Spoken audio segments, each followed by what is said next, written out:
同志朋友大家好，欢迎收看《聪明太妃》，我係吳思琪。亞太家都對科技進來發展咧，睇生活好，乜嘢都同科技有關。尤其一下 AI 嘅運用，睇人哋生活好，進來到嘅，大家要進來嘅接觸。是唔過呢，睇語言嘅部分，客話未做得聽得到時代，韓國運用睇 AI 好，一其實呢，基礎上就係來自哈維菲作為語言資料庫嘅資料。健全起來過後，然後來一步一步將佢 AI 嘅運用好。其實無論係睇教育、醫療等等嘅其他嘅場合，接下來都會有機會同 AI 有關嘅。是唔過呢，一個 AI 應用嘅聽得到時代，聽得到科技，韓國同客話用咁多去推廣到更加好。見面人針對重點，聽大家向我哋討論。馬上為大家收集見面人參加嘅來賓。頭位我先紹嘅係中央研究院資訊科學研究所嘅研究員。王新明教授，大家好。王教授，下來我們收嘅係哈維菲語言發展處嘅處長孫怡婷處長。主持人好，觀眾朋友大家好。什麼處長？下來我們收嘅係苗栗縣育英國小龍田分校嘅先生齊奮成先生。大家好，我係齊奮成。王陽先生，下來我們收嘅係國立成功大學資訊工程學呢 AI 學程嘅教授盧文祥先生。大家好，我是成功大學盧文祥老師。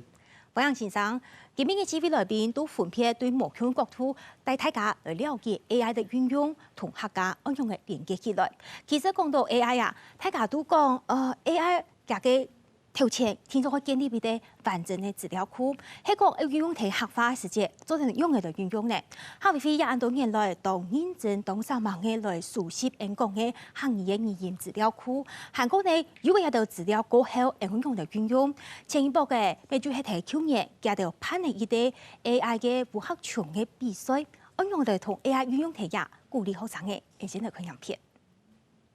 我們是投醫護啊，所以我們必須要就是讓長者這樣子出去，然後只是我們是可以用就是客語跟他互動。同2023行業 AI 應用有劇場創意發想大賽，聯合大學智慧客家實驗室團隊用智慧醫療做主題，簽出行業 AI 應用解決方案得獎。我們只是一個主題，那如果這個主題，那以後就是有業界有發現更好的科技，那可以去應用在這個方面。那我們只是把這個主題提出來，然後並且告訴大家說，這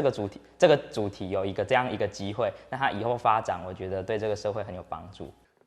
按舊嘅事情嚟做，就唔記得咧。我假如破60的話。我有80哎，我有80哎，抽獎抽起來，我居然有成功哎，天哪！用行業 AI 應用 App 所做的講出標準行業，就拿到獎勵。接下來聯泰團隊計劃推廣虛擬貨幣，愛客家幣同客中流通。然後你只要準確去高於60%，它就會讓你抽一個客家幣。然後這也是老師想要推動，就是客莊生活的一個部分，就是希望它可以推出一個虛擬貨幣，去當地的商家去購買東西，這樣，然後也促進就是我們去講客語，這樣，然後去認識客家話，然後去學習客家話，這樣。像這些都有自己的我們有分按鍵模式，然後還有語音模式。我聯合大學行業 AI 大最估計今年阿底股，同2023年的行業 AI 應用吳劇場得到評審團獎。台北有什麼景點？台北有東島點樣景點？包含台北101故宮博物院。聯泰學生嘅圖對外展覽推廣時節，因為發現行業大最估計今年想要多小朋友注意，沒有停定機器人學行業。像有一些老師們，他們都會說，現在的學生都對客語，就是他們教學就是沒有什麼興趣，他們就會不想聽。但是因為我自從去展覽之後，我發現小朋友們他們都對這台很有興趣，可能是看它很可愛，所以他們就會願意去學習客語。然後這如此一來，他們就會慢慢對客語產生興趣。哈維菲一直夢等同行業語言資料庫累積到一定長度時節，我要行較多民間力量來做應用推廣，愛兼併科技，我係聽個人客家。無論係學生嘅創意，也係講要高數等級嘅一條團隊來做一個有關嘅 AI 嘅運用。其實我同行業並落去，其實唔係件困難嘅事情，只唔過應用嘅比發展到更加好，係今年我討論嘅重點。故作講，就先來看到，講到一個行業嘅語言資料庫啊。而做一个资料库的熟悉，其实係建置 AI 嘅相關嘅運用一個基礎。研究來看，因為語言嘅錄製，就係講一下啲嘅做位，韓國有文本資料嘅熟悉等等呢，是合起來過後，有一個完整嘅資料庫過後，爭出嚟來做 AI 嘅演算，韓國呢真正嘅同 AI 韓國客化整合應用起來，也就係對一下到殺下來，我做嘅事情，是唔過一鋪我結構嘅，其實。冇聽錯，因為科技發展正經係當腳嘅。再過來，看到行業中嘅部分，就係人家影片度方有同大家講到嘅有關行業嘅 AI 應用和學場一件事情。其實也唔單止係佢哋從佢嘅比賽，其實係會帶動大家來看到一件事情。現在呢，人家一般做得做到嘅行業嘅語言編輯，韓國行業嘅語言合適。一件事情，人家係做得到嘅，唔過人家係一個應用嘅常識，落去過後，人就講也按到 API。其實人就做得帶到客家中做有關嘅觀光、旅遊、醫療、教育等等嘅發展。故此講一件事情，人先來看一個基礎資料，就人家經講到嘅行業語言資料庫嘅熟悉一件事情。每年我請教下處長。人家講到愛同 AI 做按度嘅運用，其實係要做一個基礎。下邊做乜嘢想去做？韓國人家做到樣板嘅長途嘅。好，我想主持人家有講到，咱擺愛做行業 AI 應用，其實佢基礎嘅建設、基礎嘅資料熟悉係當重要一件事情。當然，政府有安尼接應，我哋來完整安尼資料庫，所以我哋從106年開始就開始做咧行業資料庫嘅熟悉，熟悉嘅都見文本資料有600萬字，2年前開始做語言嘅2部分嘅熟悉。目前已經完成嘅，就講語言嘅編輯系統吼，編輯嘅資料差唔多有1000點鐘。你當然愛當監車吼，我就有小息嘅當到嘅客家鄉親佢就來錄音，總共有300人嘅客家鄉親來錄音，個還有當監車客家天師妹提供嘅200人小時嘅安尼資料，完成嘅，就講初步完成嘅4強，個還有6強嘅語言嘅編輯嘅安尼資料，同時呢就講愛來做就講文史做得啱咪出來嘅合上嘅一隻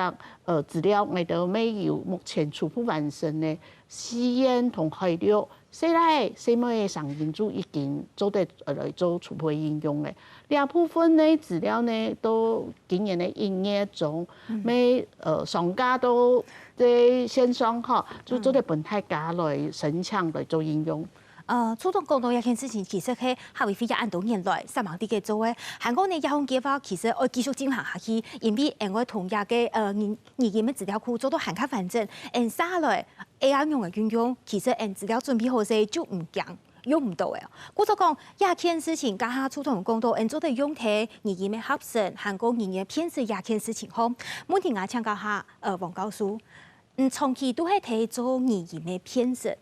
一件事情對唔講嘅30年前就開始做一件事情，都一下唔希望我看行業簡易嘅 AI 嚟做一件事情，發展很用嘅。你來講行業嘅語言辨識吼，我相信係到一般嘅，你講國語嘅語言辨識嗰邊講過來啦，因為早期嘅其實是國語嗰邊人有資料嘛，你下部嗰邊其實做成冇乜嘅資料。好，你技術嘅發展，你講其實你下語言辨識，你語言核心啊。了到語言嘅 AI，你安心講呢，其實係技術範疇嘅，你係人工 AI 人工智慧嘅從頭嘅發展之一吧。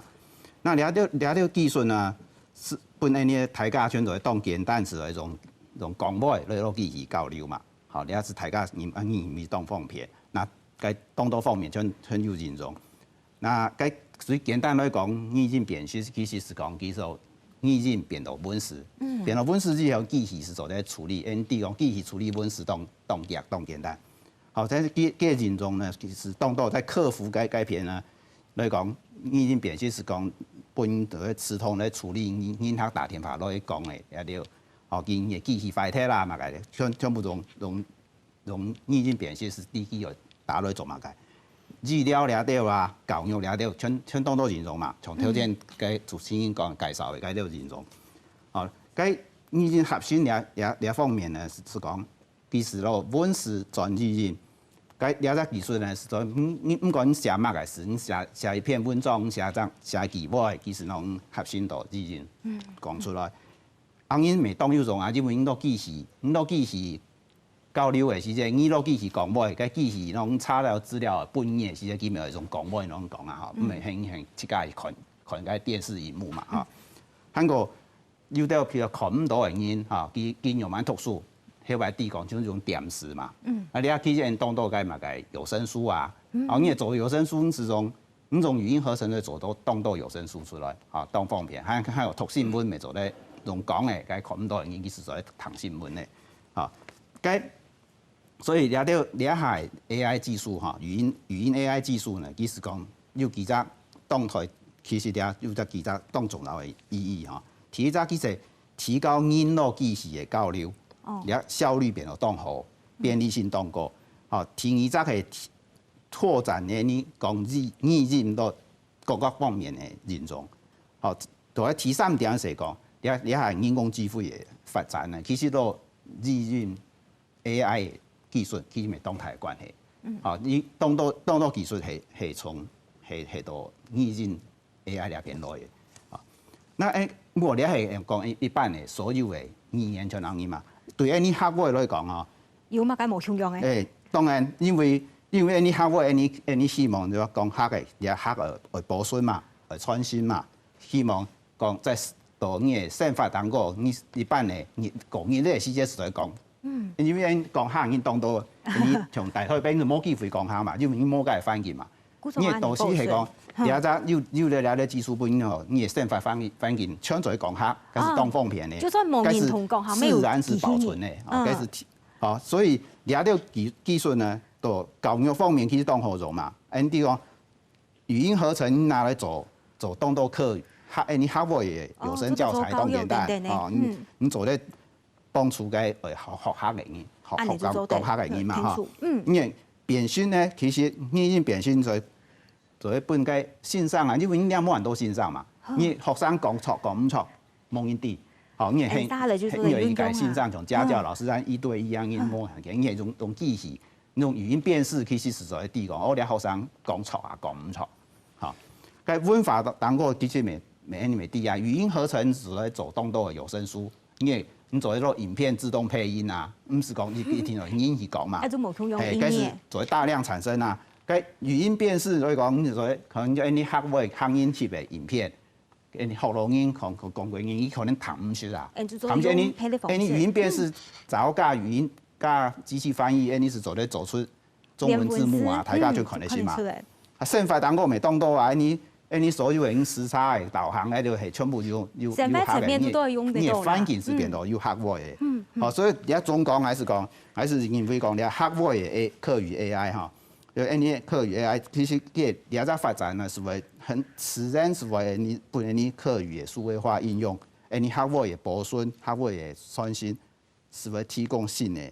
活力的，也就講，基礎資料建置好勢過後，其實啥類嘅運用，其實就唔是少講按用嚟做。古早講係請教下盧教授哦，其實呢，都提到講，我運用 AI 嘅部分，由當到嘅層面嚟看，第一種對語言嘅現實嚟看，家講到嘅主題翻譯，韓國人見面重點睇行業部分，本身呢作為面向係動法嘅，睇河洛話台語嘅部分沒有做，還看到嘅那條面向做的補充嘅。謝謝剛才王新明老師。他剛才有提了很多這個語音辨識可以語音辨識合成甚至翻譯的技術，那些剛好對我來講就是很棒的一個，因為我自己太太是客家美濃人，但是我是閩南人台北，但是我不會講客家話，目前我只會講3個詞，食飯蹦出來你唔通，但是我覺得很不好意思，很丟臉，我很希望能夠學客語。就可以用這樣的方式。對，但是因為在台北確實比較少的機會，那所以現在我們一樣，就是說在我們的團隊，過去因為我自己閩南人，我會講台語，所以我先做這個台語機器人，在2019到2022，很幸運的，這個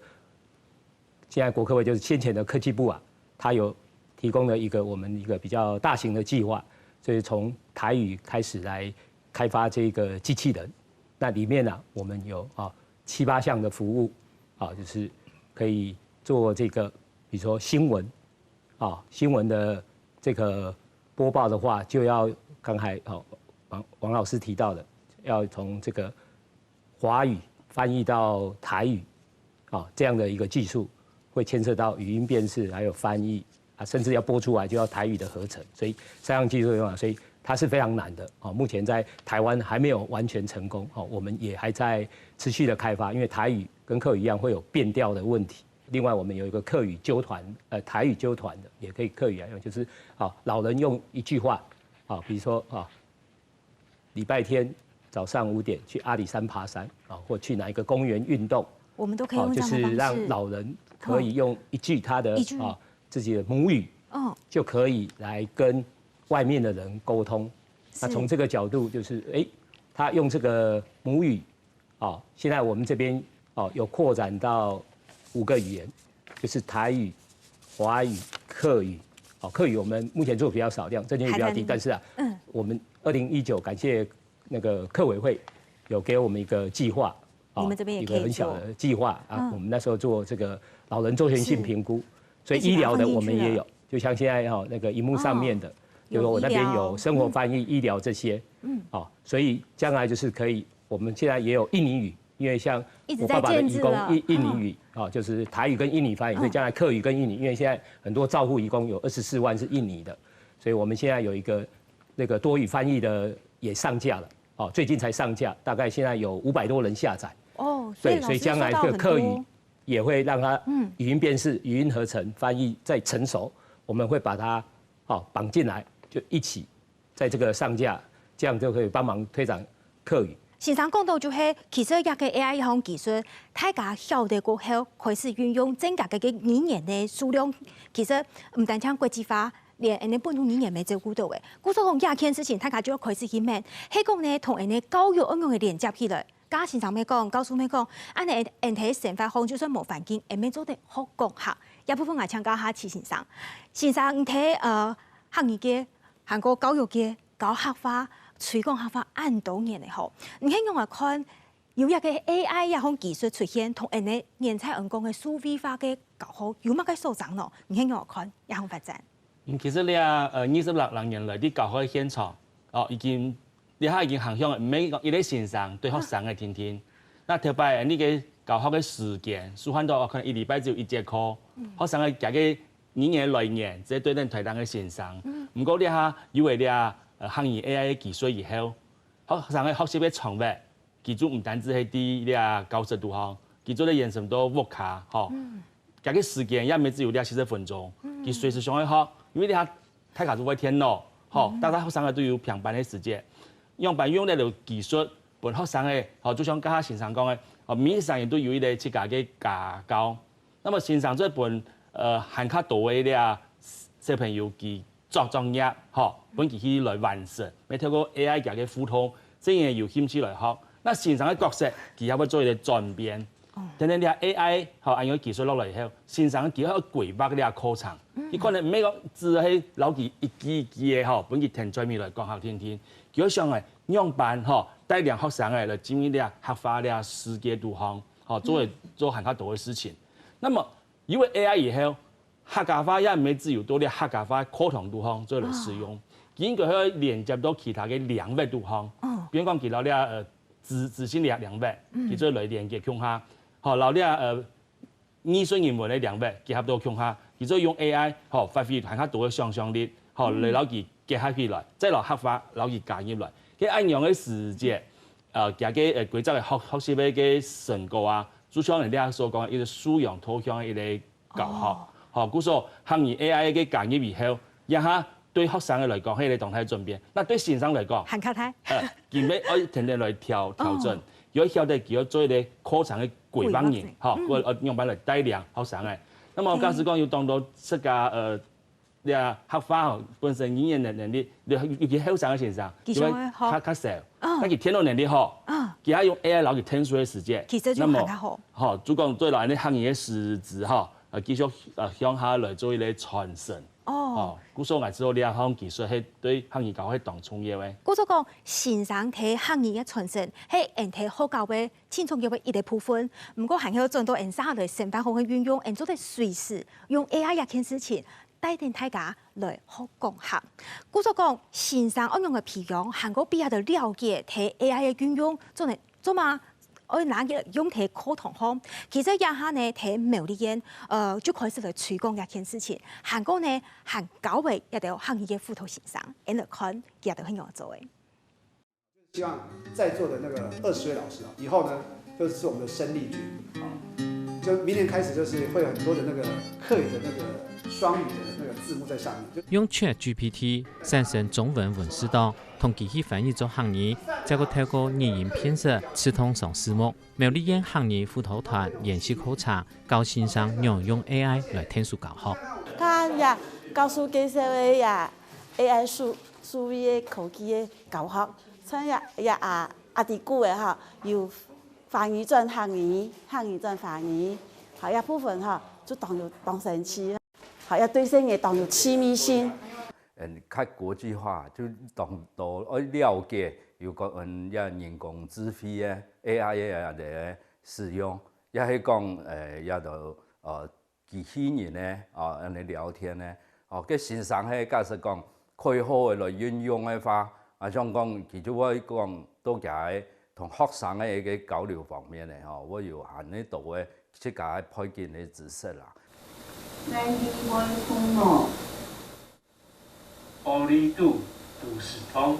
用人工智慧來聽書推廣行業傳承復甦同發展，一星期每節區新時代交流方式。台南市強促國小係全台南6間同機器人共學學校其中一間，希望打造行業友善環境，愛學客化行客呢篇。因為啊，學客呢事情喺台南市唔係重點發展嘅區。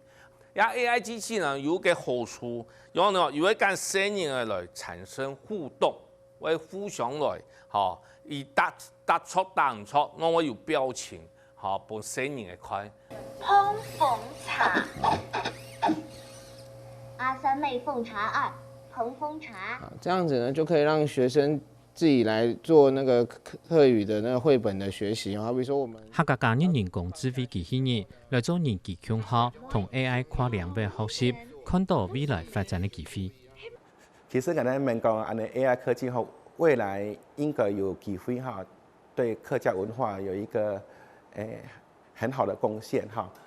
因為它的那個人際界面都親友善嘛，對小孩子國小的教育上哈。阿某都對老人家的教育哈，應該可以發揮很大的作用。未來唔單止係教育、觀光、旅遊，也係醫療各方面 AI 人工智慧，喺客家結合科技，行業民眾生活。AI 科技唔單止我行業民眾嘅成分，加影片圖好，沒有看到3類20支行業教研，睇行業嘅推廣好，產業分裂。故作講我參加下慈善生哦，唔敢沒有去上課咩？唔做嚟同人哋分享一下個，就係有一項 AI 嘅技術，唔敢講到有按到一個貼貼性同正規性。嘅係講3類運用睇人嘅教學好，學生嘅環境，韓國人也都知道教學起來當然係較好嘅一件事情係。呢個行業教學吼，列堂老講係一開始先從業嘅。那麼假使講只有一個線上嘅時間，佢冇辦法去面對按照學生嘅，學生嘅練習嘅量也冇按到。因為 AI 以後，做在講，陪學生係面對呢平板嚟做一個互動練習，線上佢只可以看到係冇一個睇數據，佢做啲個萬年時要加強，加喺課堂度用板嚟做一個配合，按有啲時節啦，唔管兩老質一天都會同步來提升。那麼再來講咧，較精緻化嘅教學，就講先前你知道上一啲行業師母係當辛苦嘅一件事情，當難嘅一件事情。唔過你係有 AI 以後，即搞到做啲教學嘅媒體，做啲教學嘅素材，全部變到係唔會困難嘅。故所以下人哋做樣板再嚟陪學生嘅，再嚟做一個學習。比如講，假如年紀較大以後，將啲聯合體學，文化創意同數理行社方面。而家同學生係唔單止講客化，一攞嚟講樣板運用咧就佢哋學到嘅一個簡單客化，透過 AI 佢攞佢喺邊佢做實嘅，佢做各種嘅叫做行銷，所以攞客化結合。客化佢雖然唔係當強，但係因為佢攞其他嘅專業結合以後，本客家有很較多嘅出路。故所嚟講，啲小學、啲大學、啲社會，都係當使用呢個行業 AI 嚟運用。故作讲 AI 爱考试睇人嘅想法度方啊，还会做到一件事情，就是讲人会同佢天比做，係真正会同无论係客家嘅語言同文化等等咧傳承下去。一件事情其實愛做嘅，韓國愛達到嘅目標，其實就像下邊非常做到一個中心思想樣嘅。故作講初中，按上網做嘅按到嘅語言資料庫嘅建置，三來咩看到嘅由 AI 做係教育結合同線上聽書教客化，嘅下邊非下一步運用我哋看語言資料庫嘅熟悉同 AI 嘅發展咯。好，我想先前講到嘅語言咧，不管係變是內統、合上內統咧，係語言咧語言嘅資料庫。不過佢係講愛同 AI 來共下來做應用嘅話，佢係愛要佢後背嘅規個合體嘅，就講資料庫作為基礎。去年就講 ChatGPT 佢就講出來過後以後嗬，大家就會當到就會應用到20部分，佢做得去互通使用咩？唔過大家有想到冇？嗰個語言其實唔係行義，佢當到可能係外文嘅資料真到翻譯，所以目前學位邊當中要做一件事情，就係要做客化同翻譯同其他語言嘅翻譯嘅內容。按你這樣做得對接到世界所有嘅資料庫，一旦做得用客化同翻譯互相翻譯嘅以後，後邊按講嘅嗰條資料庫就全部做得應用到來訓練你行業AI 學習訓練啊行業安尼嗰條機器人。所以目前學位飛喺度咧，當主體語言嘅資料會繼續來熟悉。本咧資料從去年嘅4海完成了以後咧，嚇可以當進行到太平岸。南擺就係所有唔講出來客家話嘅統一式，未統一出來。以外呢，佢愛同世界對接，佢愛做得翻譯到其他語言。按你現在話，你話真人 AI 應用，佢將做得去理解背後嘅嗰度按豐富嘅呢度資料。當然就講。兩部分過去一段時間內，大家可能下會運用到嘅就係 ChatGPT。不過因為目前國家咪都會發展到呢屬於台灣咧，很多台的嘅安尼計劃嘅語言生成嘅安尼嘅模型，所以南擺規個應用嘅以後，嗬，佢對於就講，不管係行業嘅互通，亦係客家文化都應用到人工嘅智慧。行嗬，佢主要有一個合接圈到安尼客家語言文化應用。當然，學位飛我哋目前就係做一個基礎嘅建設，為朝呢部分比如翻譯內容做好來，個還有加事實上講到嘅到教學嘅應用當擺，佢愛用嘅現學同線上來聽書嘅呢度係我哋目前呢一個團隊嘅當中度嘅進行當中。今年嘅我講到嘅人工智慧 AI 運用，伊個重點核心就係有個資料過後，下來我做到嘅也講嘅人工智慧也好，機器學習也好，也係講下來希望做到嘅程度嘅學習，也其實都係一步一步嘅來做到。因為呢，都希望講同 AI 嘅技術做好分類。下來應用嚟進行，應用嚟溝通，無論係睇你講嘅機器人嘅部分，再過來係講一般大家也較接觸到嘅天龍語言，韓國下來要動到嘅，無論係資料嘅熟悉，韓國相關嘅演算方法等等嘅，一其實都係人講嘅科技啊，而家人發展特步都係當腳嘅。故作講我請教下就係王教授，其實人都提到講。AI 技術有按到嘅分類，做嘅按到嘅基礎嘅資料。唔過我想我再個進來一個前提就係，按上網熟悉嗰條資料，一條過程當中，會讀到哪一條嘅可能係講嘅困難喎，也係講問題。像係呢可能，雖然講客家人都地四海太平安，唔過北部、南部講嘅語言強，可能有啲冇共樣哦。一條地度無論係省，也係跳，也係講地度嘅用法嘅部分，用來應用咯。當到為所搶有窮人嘅問題啦。中國大陸嗰邊咪窮人，佢哋做法係唔管係語音辨識，又係語音合成，其實是打雜時慢堂其實係收資料。其實你台灣咪係窮人，你倆客委會倆係收嘅資料咪係。上網去簽資料。打大家收资料海陆啊，吼，来西南啊，来南部的南势线啊，全部会收啦。好，你要是讲收了了治疗，其实没很简单哦，因为收治疗成本当冲嘛，吼。吼，你下当到技术原因，因为你下其实全世界没有上到强大问题，现在上你下技术方面来讲吼，你要按照低资源语言。哦，低资源语言意思是讲，你啊当到从你啊世界当个强势语言，中文啊、哈、日文啊、英文啊，你都全部是世界强势语言。记得治疗多，因为9万小时圈做得啦，好去圈入。问题像你学外，好再系讲，你讲落台湾还有原住民的话，你都治疗就按少啊。好，你科委会走个秀，你没东南秀就从，你中文按多。发言都会治疗，好，你也是靠用因的。其实了了，你发展了 AI 技术的时阵，其实了了治疗全部做在共享。好，你啊共享了，你看像那个该卢文祥老师佢咪啲，好，其实佢做的东西佢咪你学会，語言都有。國語其實佢了了治療佢咪會繞強下去訓練，去做佢的系統的訓練、模型的訓練，因為了了治療其實共通來講，總講你係語類的語言嘛，其實係當作有共通的東西。好，你當然是會上下都是，像你下，你下科委會的資料拿出來，其實你未強到，我哋用的你唔會講單純是用科委會的資料，我哋會用科委會資料，用我哋其他的資料會合去強下，訓練好之後，再個摸到。特定的語言去，再過去，安尼做。你專業面會按照 fine tune 啦，按照微調。當然是在相當多時間啦，未在相當多成本。種你下可能下擺你要做嘅方向是會變當然。既然前常家有講到，其實唔單止係愛收學語嘅部分，我同其他語言強下對運用，安尼家嘅發展會行較快。故做講我請教下盧教授。家馮教授特別講到，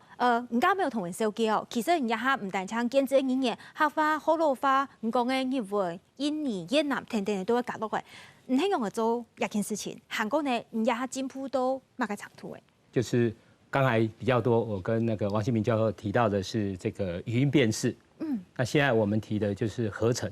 因為合成的話跟那個徐教授這邊也有關，就是要推廣的話，一定要能講。那像我就是。不能講客家話，我只會3個詞，所以我現在有做這個合成。那2階段就是過去，就是王教授有提到，我要辨識合成都要錄音，那錄音蠻辛苦的。對，像我們又要過關，可能我要錄10到30小時。可是我們現在第2階段了，就是第2階段又分2個進階的，所以我們是在做這個彎道超車跟加速的做法。因為我比較強是語音辨識，但是我們這3年合成，就是我現在可以用2句話，就可以跟很多語言來訓練。那我用2句話就可以講出客語的合成，所以我現在就秀一下，我可以5個語言，我秀3個，就是華台客。講同一句話，那裡面當然也要快速翻譯。現在我是先把合成做好，所以我現在按一下第一個華語。大家好，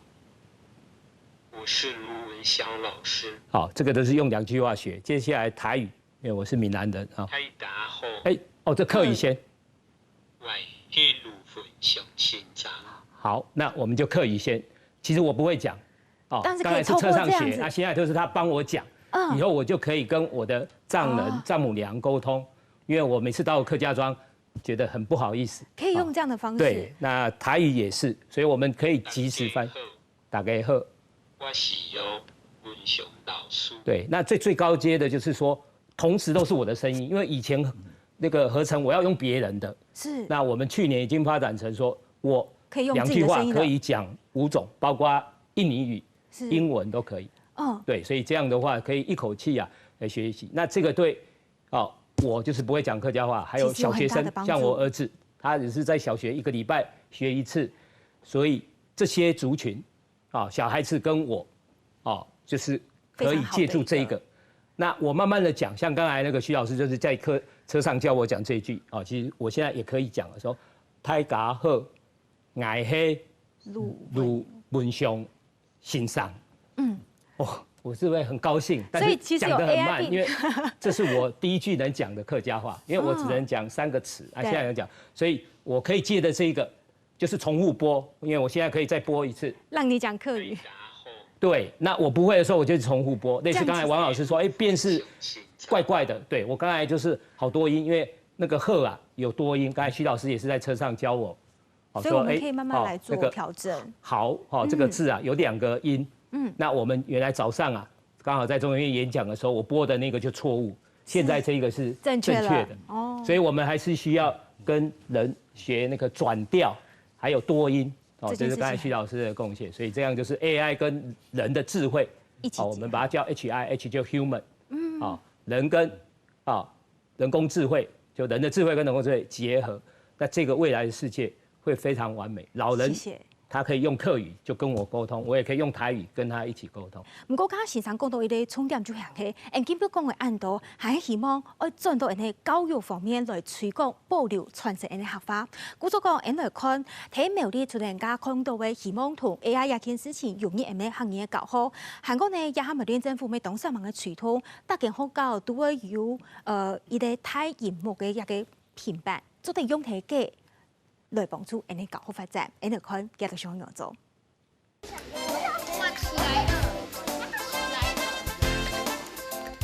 小學生去搞到比賽菜，同細細水茶廠歡喜嘅教材。這裡呀，不只學到那個可以運用 AI 和機器人的技巧，還有可以知道同學有什麼是擅長的，自己不擅長的可以請問別人。我覺得這是一個非常開心的事情，可以讓我學到不同的知識。因為也係規則嘅資訊爆發的時代，所以當多東西是用機械去取代人家大量的人力，給人家就本家就是一體驗蠻有嘅事情。呢本書嘅創稿題目嘅時候係8年落學校，縣政府是8000萬元來聽學校重建教室。2023年大完工，要打造一間 AI 經濟教室，批定機器人同30台筆電加入設計課程，提升3到6年生學生嘅競爭力。呢度係 AI 嘅世界啊！嗬，而家世界當到地方就發展 AI，國家咩要同樣 AI 當作重點來發展。台灣貴州係8年嘅學校，香港一擺新嘅教室成立以後，有一隻新嘅教室，就來安排一件教室機器人嘅教室來俾學生來學習。好，來17號，來9跟17進來，上來前面哦，來，接下來。除了全院唯一 AI 經濟教室，台灣貴州每套大班室體現做得用數控制螢幕。透過數位學習，培養學生嘅運算思考，有啲核心能力。AI 數位學習吼，你阿咩縣政府教育處吼推動嘅重點啊吼，本3年完全按照視頻大螢幕全部買齊吼，基本上吼對 AI 對個數位吼，聽下有一個基本概念吼，將來佢隨攞擺讀國中讀大學，怎樣辦法老人比吼。那像教育一定做我們的本身人呢，輸在起跑點上。大鵬試做學習用 AI 經濟同數位內力課程，發展學生嘅邏輯思考同團隊合作精神。苗栗縣當地傳統達到都有大螢幕目標，而自信科技改變教學，將各種數位學習平台同 APP 應用軟體用今年課程。影片都可看到苗栗上用嘅睇，教室都好，學校都好，推廣 AI 嘅運用，韓國設計帶領一啲學生嘅用 AI 嘅方式嚟做課程嘅學習。一件事情回歸到教育嘅現場，嚟請教下齊先生。先生，影片都看到，其實苗栗也一次上嘅行工前，用 AI 嘅方式，用今年學校嘅教學。既然設計睇苗栗沒有做教學一件事情，你我看下來 AI 同行業也講教學應用起來對未來嘅教學發展。我知道有一個行業 AI 以後啊，吼，佢係一個當好一個平台，吼，佢增加嘅服從性。那麼在啲學生嘅呢，佢做得用了 AI 来解答当中嘅问题，为了突破佢哋学习嘅一个困境。那么在甚至于嚟讲，以太方向嚟讲，有一句话讲，花係風，筆係獎。特別你對花嘢你裝唔到佢，也要 AI， 你再本佢來重現起來，一擺又一擺。那麼筆係獎，特別你文書，你就看到行語文嘅一個環境。古早講有 AI 以後，唔管教科書也好，也講你成塊地方啲沙器地方，你各種嘅嗰種使用，從你嘅菜單，從你嘅路牌等等，全部都係用啲行語文嚟輸出嚟，佢哋透過乜嘢咯？除咗啲 AI 嘅技術。睇下要按樣嘅線，唔過特別要線，但係佢冇按樣嘅力量嚇，冇按樣嘅呢個知識，就像學術唔當量嘛，要高速嘅對技術嘅開發，要後邊做一技術嘅建設以後，那下來都體現咧，使用者將係嚟做線上嘅，也係講啲沙器嘅人，其實透過啲 AI 做更加多佢想要做嘅事情，那麼做這打造一個更加完善嘅啲行業沙器研究啊，一個理想嘅行業文嘅環境。唔係講只有做喺談到上癮天天，你可能還有文書，過多人呢嘅成塊地方，尤其人都數據嘅地方，對人呢啲媒體影像地方、天路地方，佢全部係做得有什麼樣啲咧？有什麼樣呢一件事情，就像現場講到嘅，唔單止同校花肯定體育卡也講好教，因為營造出幾個講學嘅環境也好，睇人哋成班好真正同校花有行卡到位接觸嘅機會，也其實如果 AI 運用過後，啥類嘅機會係行卡大嘅。故作講天天科技發展見來見夾哦，我請教下黃教授，你係用我哋看下 AI 嘅發展對行業啥類嘅幫助？韓國呢人家咩講到，其實人試過有一個人佢講，佢就係人啥類就做得用一幾隻嘢發展出嚟，佢做得講一連串嘅下法，就將家盧教授同人手機啥類一項技術對行業對人嘅未來發展。啊，像未來一種語言 AI 嘅技術，一定會發展會當家啦，會見到人家，你係大家一定看得到嘅。我認為你下你一定會看到導師呢，一個講客嘅人都一個講日文嘅人，其實做得直接對話，咁一定做得到。因為你講客嘅時間，佢馬上語音辨識和辨識，或者經過翻譯翻到日文呢種語音合成，實在講出來。咁講出來嘅時間其實咩大常講嘅日文佢談，講日文佢談嘅先講嘛嘅，佢談到嘅上根本成講客嘅上，佢頭先盧教授其實本看完，佢講兩句話其實佢做咧講客嚟嘛。你講嘅呢隻技術啊，其實語音合成呢隻技術地圖其實一種係視傳音嘛，你看到視其實轉語音出來，還有種是係。你講一句話，其實提供你是講我用一句話是係講攞兩句話轉落愛上。是大家其實想看過柯南啊，柯南嘅啲技術其實攞頭先盧教授介紹嘅，其實咪係要當相關嘅技術啦。所以我認為你下是講，你下最重要是講嘅未來你要看嘅係跨語言嘅發展，跨語言尤其你到台灣你嘅客話啊。尤其你史大上講下你咪要到強動手嘛，你嘅手治療動難手啊，就對解到下難手治療嘅強嚟講，你下強勢槍係應該要治療，其實咪希望係動出解到下手應講係強，本機做出來嘅技術強用當何用咁樣。做得同少數強調嘅人聽數，也同主講自家經驗。我想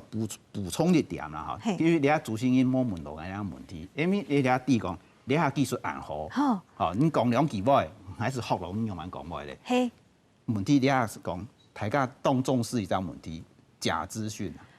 假嘅相片、假嘅影片、假嘅語音。科技政府係好也係好，係快也係快。大家你下邊度嗬，你看到談到都冇一天係正經嘅。你下大家就係小心，或者係技術帶來大家放片個，咪帶來唔好嘅事情，就像英文拿來做壞事，所以你下咪提醒大家嗬，你下件事情來注意了。其實人就幾多講，技術發展都見來見好嘅，三类行业铺当然要希望跨两位、跨位大家共下来合作一件事情。陆先生，唔敢同人手机嘅吼，唔似家技术，就做得人家团队就做得做到跨语言嘅。嘅行业铺唔看我想去做到乜解呢？韩國對台，你看，你對客好落開始做，係講對客話來看，唔係做得講客嘅呀，行業鋪係咪希望做到乜解？这边哈，我就從2方面哈，因為剛才就是提到教育啊，那邊大概提到一半。比如說我們現在啊，我的小孩對也是比較少的這個機會講客語的環境，所以我就是要去製造那環境。讓你的孩子可以講。那因為他們就是從小一樣開始用電腦跟手機，因為現在小學啊，剛才那些課堂都是有這個電腦平板。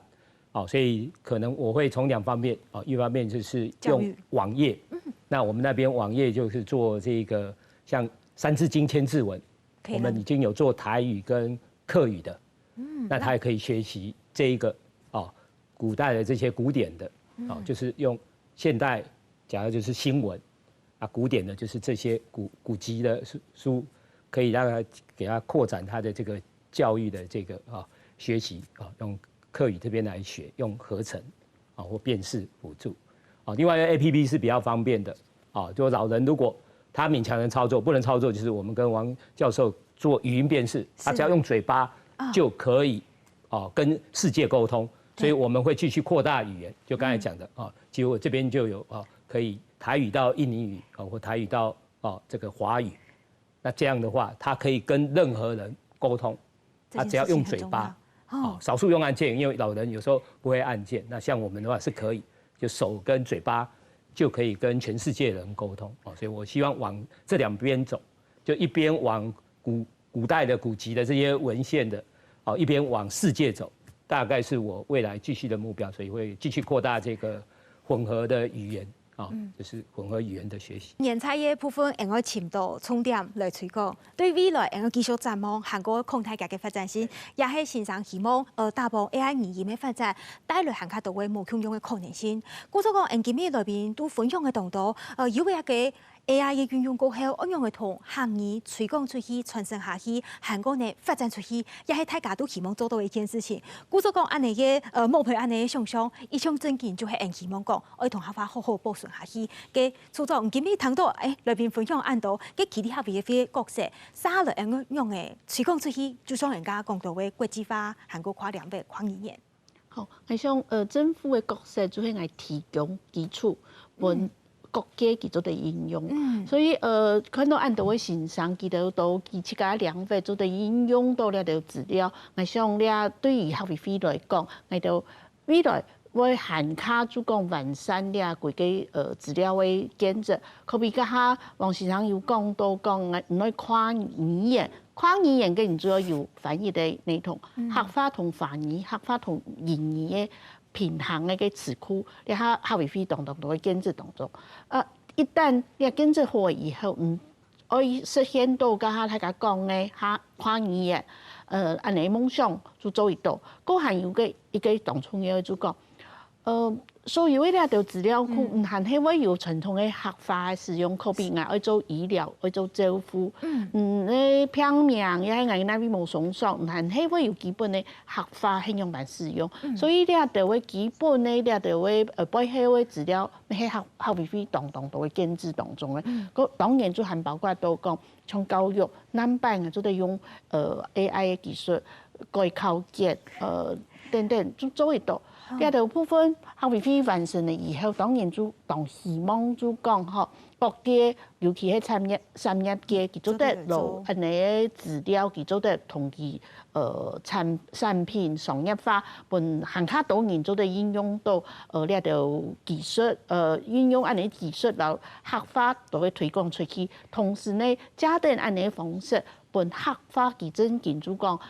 就算。你下可能曉講客嘅後生人，佢可能冇按到，唔過應用到安尼，佢做得有個客成發嘅一個環境，本客話做得保存下來，同時本佢有什麼樣嘅，本佢有法律到安尼成分當中繼續